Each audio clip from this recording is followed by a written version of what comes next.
Samantala, muling nagtipon ang 210 magsasaka mula sa lalawigan ng Isabela na dating na-deploy sa Jinan, South Korea noong nakaraang taon sa Capitol Amphitheater para sa huling screening ng Seasonal Farm Workers Program matapos makumpleto ang kanilang 5 buwang kontrata noong 2025. Ang nasabing screening ay sinagawa ng mga opisyal mula sa Jinan County, South Korea at binubuo ng personal na panayam at physical agility assessment upang matukoy ang kahandaan ng mga magsasaka para sa muling deployment ngayong taon.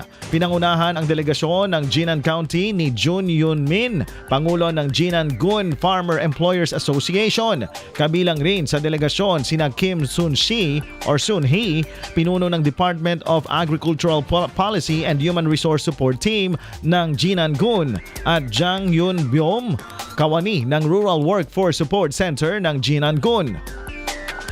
Samantala, nasa 550 Isabela farmers na pre-qualify ng Office of the Provincial Agriculturist ang sumailalim naman sa hiwalay na final screening noong January 10 at 11 bilang paghahanda sa kanilang deployment sa mga susunod na buwan sa ilalim ng parehong programa. Sa isinagawang briefing, iginiit ng pamahalaang panlalawigan ng Isabela ang mahigpit na pagsunod sa mga patakaran ng programa.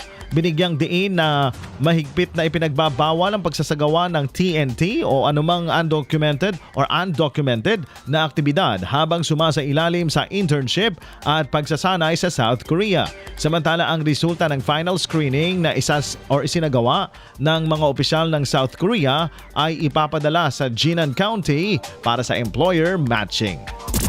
IFM News.